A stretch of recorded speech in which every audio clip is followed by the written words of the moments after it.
नमो नारायणी भगवते वासुदेवाय नमः। ये विष्णु भगवान लक्ष्मी माता की जय।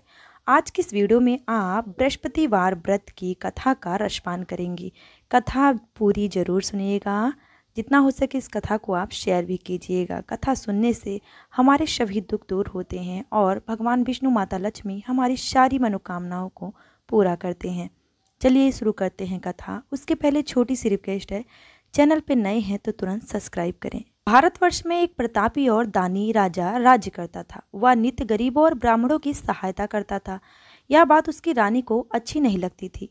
वह ना ही गरीबों को दान देता, ना ही भगवान की पूजा करती थी और राजा को भी दान देने से मना किया करती थी। एक राजा शिकार खेलने के लिए एक दिन वन में गए हुए थे, तो रानी महल में अकेली थी। उसी समय बृहस्पति देव साधु का वेश धारण करके रानी से भिक्षा मांगने के लिए रानी के द्वार पर आए। रानी भिक्षा देने से एकदम इनकार कर दी और कही, हे साधु महाराज, मैं तो इस दान पुण्य से तंग आ गई हूँ। मेरे पति सारा धन लुटाते रहते हैं। मेरी इच्छा है कि हमारा सारा धन नष्ट हो जाए और मैं आराम से रह सकूं। साधु ने कहा, देवी तुम बड़ी विचित्र हो। धन संतान से कोई नहीं दुखी होता है। पुत्र और लक्ष्मी तो सभी भी चाहते हैं और पापी भी चाहता है। यदि तुम्हारे पास अधिक धन है तो तुम भूखे को भोजन करवाओ, प्यास को पानी प्याऊ लगवाओ और मुसाफिरों के लिए धर्मशालाएं बनवाओ, निर्धन के कुंवारी कन्याओं का विवाह करवाओ। ऐसे और कई काम हैं जिनके करने से तुम्हारा यश लोक परलोक में यश फैलेगा और आपसे पितृ भी प्रसन्न होंगे। परंतु रानी पर उपदेश का कोई भी प्रभाव नहीं पड़ा। वह बोली, महाराज आप मुझे कुछ न समझाएं। मैं ऐसा धन नहीं चाहती जो जगह जगह बांटती फिरूं। साधु ने उत्तर दिया, यदि तुम्हारी ऐसी ही इच्छा है तो तथास्तु।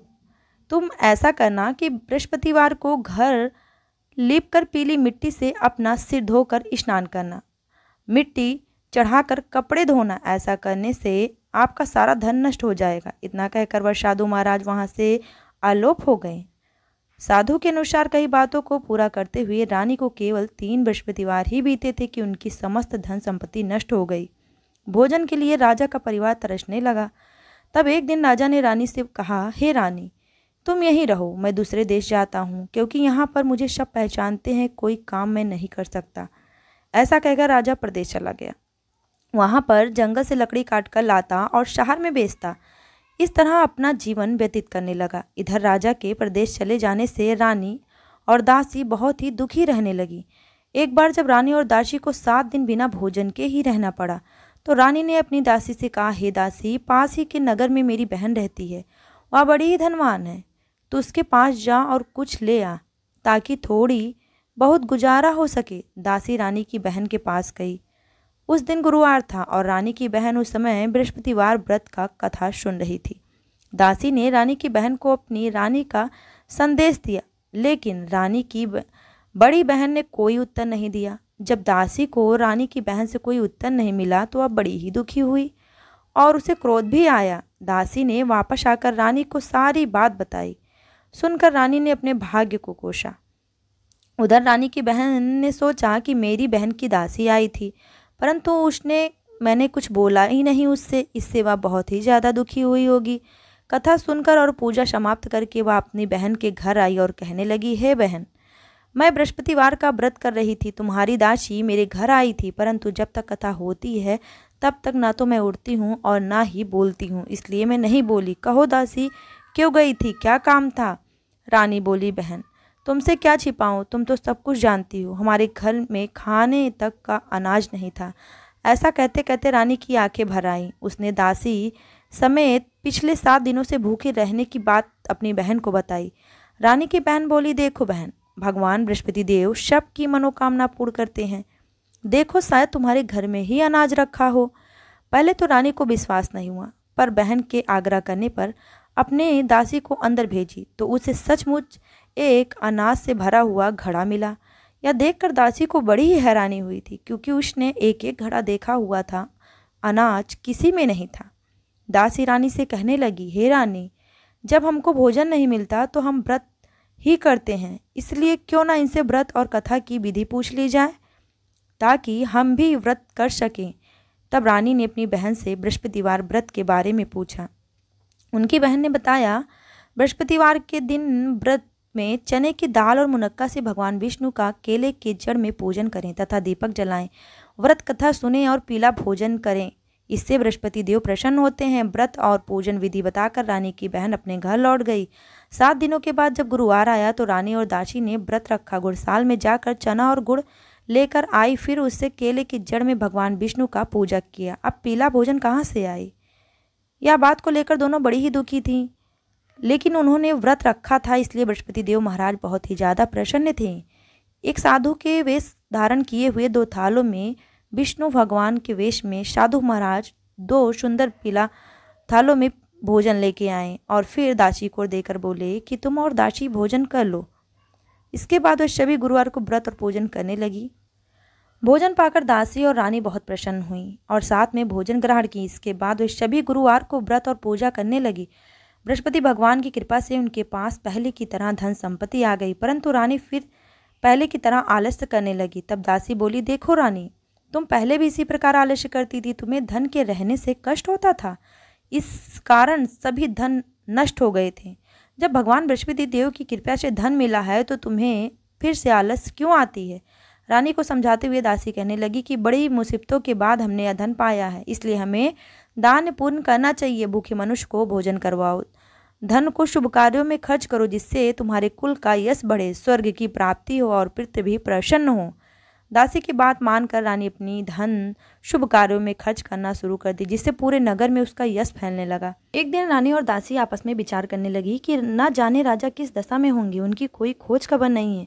गुरु भगवान से उन्होंने प्रार्थना की और भगवान ने रात्रि में राजा को स्वप्न में कहा, हे राजा उठ, तेरी रानी तुझको याद करती है, अब तू अपने देश को लौट जा। राजा प्रातःकाल उठकर जंगल से लकड़ियां काटकर लाने के लिए जंगल की ओर चल पड़ा। जंगल से गुजरते हुए और सोचने लगा, रानी की गलती से कितने दुख भोगने पड़े। राजपाट छोड़कर उसे जंगल में आके रहना पड़ा। जंगल से लकड़ियां काटकर उन्हें बेचकर गुजारा करना पड़ा। उसी समय उस जंगल में बृहस्पति देव एक साधु का रूप धारण कर आए और राजा के पास आकर बोले, हे लकड़हारे, तुम इस सुनसान जंगल में किस चिंता में बैठे हो, मुझे बतलाओ। यह सुन राजा के नेत्रों में जल भर आया और साधु की वंदना कर बोले, हे प्रभु, आप सब कुछ जानने वाले हैं। इतना कहकर राजा ने अपनी संपूर्ण व्याथा ब्राह्मण को सुनाई। महात्मा तो स्वभाव से ही दयालु होते हैं। वे राजा से बोले, हे राजा, तुम्हारी पत्नी ने बृहस्पति देव के प्रति अपराध किया था, जिसके कारण तुम्हारी यह दशा हुई है। अब तुम किसी प्रकार की चिंता मत करो, भगवान तुम्हें पहले से अधिक धन देंगे। देखो, तुम्हारी पत्नी ने बृहस्पतिवार का व्रत करना प्रारंभ कर दिया है। अब तुम भी बृहस्पतिवार को व्रत करके चने की दाल व गुड़ को जल में लोटे में डालकर केले के पत्ते से भगवान विष्णु की पूजा करो, फिर कथा कहो या सुनो, भगवान तुम्हारी सारी मनोकामना पूर्ण करेंगे। साधु को प्रश्न देखकर राजा बोले, हे प्रभु, मुझे लकड़ी बेचकर इतना पैसा नहीं बचता जिससे भोजन करने के उपरांत कुछ बचा सकूं। मैंने रात्रि में स्वप्न में अपने रानी को व्याकुल देखा है, लेकिन मेरे पास कोई साधन नहीं है जिससे मैं समाचार जान सकूं। फिर मैं बृहस्पतिवार की कौन सी कहानी कहूं या सुनूं, मुझको तो कुछ भी नहीं मालूम है। साधु ने कहा, हे राजा, तुम किसी बात की चिंता मत करो। बृहस्पतिवार के दिन तुम रोजाना की तरह लकड़ियां लेकर शहर में जाओ। तुम्हें रोज से दुगुना धन प्राप्त होगा, जिससे तुम भली भांति भोजन कर लोगे तथा बृहस्पति देव की पूजा का सामान भी आ जाएगा।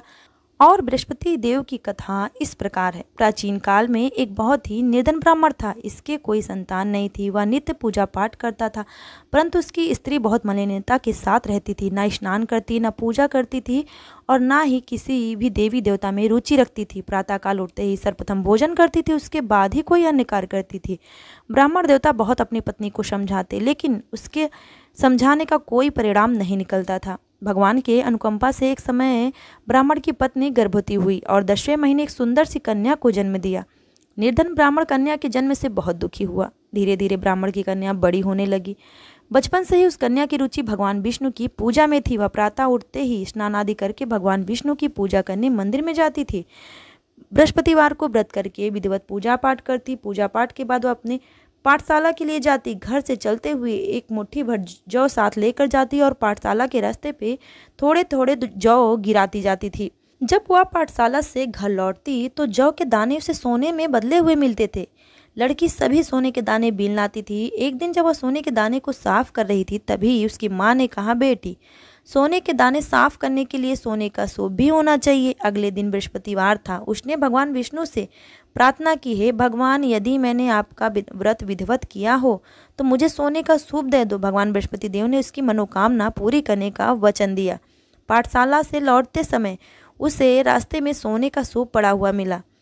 अपनी माँ को दिखाकर वह सोने के दाने साफ करने लगी। तभी उस समय नगर का राजकुमार उसके घर के पास से गुजर रहा था। उस सुंदर लड़की को सोने के सूप में सोने के जौ साफ करते देखकर राजकुमार उस पर मोहित हो गया।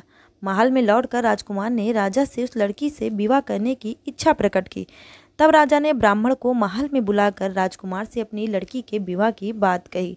ब्राह्मण तैयार हो गया। धूमधाम से उस लड़की का विवाह राजकुमार से हो गया। ब्राह्मण की लड़की महल में चली गई। लड़की के चले जाने से ब्राह्मण का सारा धन खत्म हो गया और फिर वह निर्धन हो गया। उसे कई कई दिन तक भोजन भी नहीं मिलता था। परंतु दुखी होकर ब्राह्मण एक दिन अपनी लड़की से मिलने आया।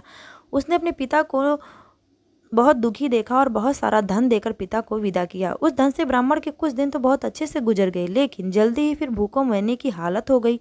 ब्राह्मण अपनी लड़की से धन लेने के लिए फिर महल में पहुंचा। लड़की ने पिता की बुरी हालत देखकर कहा, पिताजी, आखिर आप मुझसे कब तक धन लेकर अपना जीवन यापन करेंगे? आप ऐसा क्यों कोई उपाय नहीं करते हैं जिससे कि आपके घर में भगवान विष्णु, माता लक्ष्मी का वास हो और आपका घर भी धन संपत्ति से भर जाए?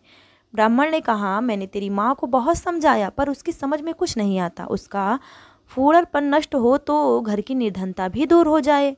तब कुछ सोचकर लड़की ने पिता से कहा, पिताजी, आप कुछ दिनों के लिए माँ को मेरे पास छोड़ जाओ। तब कुछ सोचकर ब्राह्मण पत्नी को लड़की के पास महल में छोड़ आया। लड़की ने अपनी माँ से कहा, माँ, तुम प्रातःकाल उठकर स्नान आदि करके भगवान विष्णु बृहस्पति देव की पूजा अवश्य करना। पूजा करने से तुम्हारी घर की निर्धनता अवश्य दूर हो जाएगी। लेकिन उसकी माँ ने उसकी कोई बात नहीं मानी। तब क्रोधित होकर लड़की ने अपनी माँ को एक कक्ष में बंद कर दिया। सूर्योदय के समय माँ को उठाकर जबरदस्ती उसे स्नान कराया और फिर मंदिर में ले जाके भगवान बृहस्पति देव की पूजा कराई। कुछ दिनों तक ऐसा करने से उसकी माँ की बुद्धि में परिवर्तन हुआ और वह स्वयं बृहस्पतिवार का व्रत रखने लगी। उसके व्रत रखने से ब्राह्मण के घर में भगवान विष्णु की अनुकंपा से धन की वर्षा होने लगी। दोनों पति पत्नी धन संपत्ति पाकर आनंद पूर्वक जीवन यापन करते हुए भगवान विष्णु धाम को चले गए। लकड़हारा बने राजा ने उस साधु से भगवान बृहस्पति देव की यह कथा सुनकर बृहस्पतिवार का व्रत करके भगवान विष्णु की पूजा की। उस दिन से उसके सभी क्लेश दूर हो गए। लेकिन अगले बृहस्पतिवार को कामकाज में अधिक व्यस्त रहने के कारण उसने भगवान बृहस्पति देव जी की व्रत नहीं किया। भगवान बृहस्पति देव लकड़हारे से क्रोधित हो गए और उसे भूल की सजा दी। उस दिन नगर के राजा ने नगर में घोषणा करके सबको सूचित किया, प्रत्येक नागरिक मेरे महल में भोजन करने आए। जो नहीं आएगा उसे अपराधी मान के भारी दंड दिया जाएगा। लकड़हारा बने राजा ने उस नगर के राजा की घोषणा तो सुनी, लेकिन जंगल से लकड़ी काटकर लाने और उन्हें बेचने में देर हो जाने के कारण वह समय पर महल में भोजन करने नहीं जा सका। अतः राजा के सैनिक लकड़हारे को पकड़कर महल में ले गए। राजा ने उसे महल के कक्ष में बैठाकर भोजन कराया। उस कक्ष में एक खूंटी पर रानी का सोने का हार लटका हुआ था। लकड़हारा अकेला उस कक्ष में भोजन कर रहा था। तभी उसने एक आश्चर्यजनक घटना घटती देखी। देखते ही देखते वह खूंटी हार को निगल गई। थोड़ी देर में राजा ने हार को गायब देखा तो लकड़हारे को कारागार में डलवा दिया। लकड़हारा मन ही मन अपने भाग्य को कोसने लगा। तभी उसे जंगल में मिले साधु का स्मरण हो आया। थोड़ी देर में भगवान बृहस्पति देव सन्यासी के रूप में उसके सामने प्रकट हुए और कहा, हे लकड़हारे, तूने भगवान बृहस्पति देव की पूजा नहीं की, इसी कारण तुझे कष्ट हुआ। लेकिन अब चिंता मत करो, बृहस्पतिवार के दिन कारागार के दरवाजे पर तुम्हें कुछ पैसे पड़े मिलेंगे। उन पैसों से भगवान बृहस्पति देव का व्रत करके उनकी पूजा करोगे तो तुम्हारे सभी दुख नष्ट हो जाएंगे। बृहस्पतिवार के दिन दरवाजे पर पड़े मिले पैसों से चने और गुड़ मंगाकर लकड़हारे ने बृहस्पतिवार की कथा कही। भगवान बृहस्पति देव प्रसन्न होकर उस नगर के राजा को स्वप्न में लकड़हारे को कारागार से मुक्त करने के लिए कहा। सुबह राजा ने अपनी कक्ष में आकर देखा तो खूंटी पर रानी का हार लटका हुआ था। राजा ने लकड़हारे को मुक्त कर दिया और उसे बहुत सारे धन और आभूषण देकर विदा किया। लकड़हारा बना राजा उस नगर में चलकर अपने नगर में पहुंचा तो उस नगर में कुएं, धर्मशालाएं, बाग बगीचे देखकर बहुत ही ज़्यादा प्रसन्न हुआ। राजा ने किसी से पूछा, ये कुएं, धर्मशालाएं किसने बनवाई है? सबने उन्हें बताया, यह दासी और रानी ने बनवाए हैं। राजा महल में पहुंचा तो रानी ने उनका भव्य स्वागत किया। तब राजा ने निश्चित किया कि इस सप्ताह में एक बार तो सभी बृहस्पति देव का व्रत तथा पूजा करते हैं, परंतु मैं प्रतिदिन व्रत किया करूंगा तथा दिन में 3 बार कथा कहूंगा। अब राजा हर समय दुसाले में चने की दाल बांधे रहता तथा दिन में 3 बार बृहस्पति देव की पूजा करता और कथा कहता। कुछ दिनों के बाद राजा को अपनी बहन की याद आई। एक दिन घोड़े पर सवार होकर राजा अपनी बहन से मिलने चल दिए। अभी राजा नगर के बाहर ही पहुंचे थे कि उसने सोचा कि आज उसने बृहस्पतिवार को कथा नहीं सुनाई है। उसने कुछ लोगों को शव ले जाते हुए देखा। राजा ने उन लोगों को रोककर कहा, भाइयों, आप शव को ले जाने से पहले मुझसे बृहस्पतिवार की कथा सुन लें। लोगों ने राजा पर क्रोधित होते हुए कहा, तुम पागल तो नहीं हो? लेकिन कुछ बड़े बूढ़ों लोगों ने कहा, अच्छा भाई, साथ में चलते चलते तुम अपनी कथा भी सुना लो। राजा ने चलते हुए आधी कथा ही सुनाई थी कि शव हिलने लगा तथा पूरी कथा सुनाते ही शव उठकर बैठ गया। लोगों ने हैरानी से दांतों तले उंगली दबाई और अगले बृहस्पतिवार से भगवान बृहस्पति देव का व्रत करने तथा कथा सुनने का निश्चय किया। अब राजा घोड़े पर सवार होकर चलते हुए एक किसान के पास पहुंचा। किसान अपने खेत में हल चला रहा था। राजा ने कहा, अरे भाई, मुझसे बृहस्पतिवार की कथा सुन लो। किसान झुंझलाकर बोला, अरे भाई, देख नहीं रहे हैं, जितनी देर तक तुम्हारी कथा सुनूंगा उतनी देर में तो पूरे खेत में हल चला लूंगा। राजा निराश होकर चलने लगा। तभी किसान के बैल लड़खड़ाकर जमीन पर गिर पड़ी। किसान के पेट में जोरों का दर्द होने लगा। उस किसान की पत्नी जब खाना लेकर आई तो उसने किसान से पूछा। किसान ने घुड़साल की पूरी कहानी सुनाई। किसान की पत्नी दौड़ती हुई राजा के पास पहुंची और हाथ जोड़कर बोली, भैया, मैं तुम्हारी कथा सुनने को तैयार हूँ। राजा ने उनके साथ खेत पर जाकर बृहस्पतिवार की कथा सुनाई। तभी बैल उठकर खड़े हो गए। किसान के पेट का दर्द भी तुरंत ठीक हो गया। राजा अपनी बहन के घर पहुंचा तो उनकी बड़ी आवभगत हुई। अगले दिन सुबह उठकर राजा ने देखा घर के सभी लोग भोजन कर रहे हैं। किसी भूखे मनुष्य को बृहस्पतिवार की कथा सुनाए बिना राजा भोजन नहीं करता था। उसने कहा, बहन, क्या घर में कोई ऐसा व्यक्ति नहीं है जिसने अभी तक भोजन नहीं किया हो? तब राजा घर से बाहर निकलकर बिना भोजन किए व्यक्ति का तलाश करने लगा। एक गरुड़िए के घर में उसका बेटा बुखार होने के कारण भूखा रह गया था। राजा ने उसको जाकर बृहस्पतिवार की कथा सुनाई तथा कथा सुनते सुनते गरुड़िए का बेटा बिल्कुल ही ठीक हो गया। सबने राजा की बहुत प्रशंसा की। एक दिन राजा ने अपनी बहन से कहा, बहन, अब हम अपने घर जाना चाहते हैं, तुम भी हमारे साथ चलो, कुछ दिन वहाँ रहकर लौट आना। राजा की बहन ने अपनी सास से पूछा तो सास ताने मारते हुए बोली, बहू, मायके जाना लेकिन अकेली जाना, मेरे पोतों को साथ मत ले जाना। तुम्हारे भाई की कोई संतान नहीं, कहीं तुम्हारी भाभी मेरे पोतों पर कोई जादू टोना ना कर दे। दूसरे कक्ष में बहन की सास की बातें सुनकर राजा दुखी मन से अकेले ही अपने नगर लौट गया। रानी ने राजा से कहा, आप तो अपनी बहन को साथ लाने की बात कह के गए थे, फिर बहन को क्यों नहीं लाए?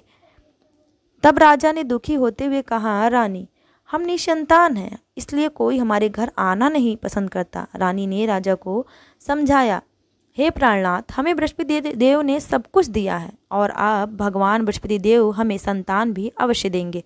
बृहस्पतिवार को विधिवत व्रत करते हुए राजा रानी ने भगवान बृहस्पति देव से संतान के लिए प्रार्थना की। कुछ दिनों के बाद उन्होंने स्वप्न में दर्शन देते हुए कहा, हे राजन, तेरी मनोकामना अवश्य पूरी होगी। 1 सप्ताह बाद ही रानी गर्भवती हो गई। 10वें महीने रानी ने एक सुंदर पुत्र को जन्म दिया। राजा रानी जीवन प्रयत्न बृहस्पतिवार का व्रत करते रहे। उनके घर में धन की वर्षा होती रही। इस तरह आनंदपूर्वक जीवन यापन करते हुए राजा रानी भगवान बृहस्पति देव की अनुकंपा से मोक्ष को प्राप्त करके सीधे बैकुंठ धाम को पहुंच गए। बृहस्पतिवार को विधिवत व्रत करके जो स्त्री पुरुष भगवान विष्णु की पूजा करते हैं, भगवान उनकी सभी प्रकार की मनोकामना को पूरा करते हैं। बोलिए विष्णु भगवान लक्ष्मी माता की जय। कथा यहीं पे समाप्त होती है।